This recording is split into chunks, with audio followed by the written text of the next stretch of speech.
আজ আমি আপনাদের আমার নিজের অভিজ্ঞতার একটি গল্প শোনাবো। গল্প প্রথম নৌকার দৌড়। আমি কাজের সূত্রে নদীর উপর দিয়ে জীবনে প্রথমবার নৌকায় উঠলাম। ঘাটে দাঁড়িয়ে বুকটা ধড়ফড় করছিল। জলটা নিচে এত গভীর, একটা কালো মনে হচ্ছিল এখনই যদি ডুবে যাই। মাঝি কাকা হেসে বলল, ভয় পেও না বাবা, বসে পড়ো। নৌকাটা যখন ছাড়লো প্রথম ধাক্কায় আমার বুকটা ধড়ফড় করে উঠল। আমি মাথা থেকে পা অবধি কাঁপুনি দিল। চারিদিকে শুধু জল আর জল, কিনারা আস্তে আস্তে দূরে সরে যাচ্ছে। আর তারপর হঠাৎ নৌকাটা জলের উপরে দোল খেতে লাগলো, হালকা হালকা।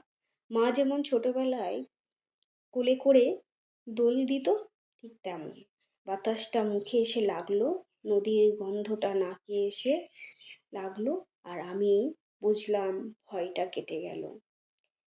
এখন আর ডুবে যাওয়ার ভয় নেই। তখন মনে হচ্ছে এই দোলটা যেন না থামে।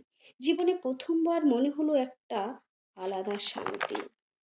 ওপারে নেমেই মাঝি কাকা হেসে বললেন, নৌকা সবাইকে ভয় দেখায়, কোলে নেয়। সেই দিন থেকে আমি বুঝলাম, নদী শুধু জল না, নদী হলো প্রথম সাহসের গল্প। কেমন?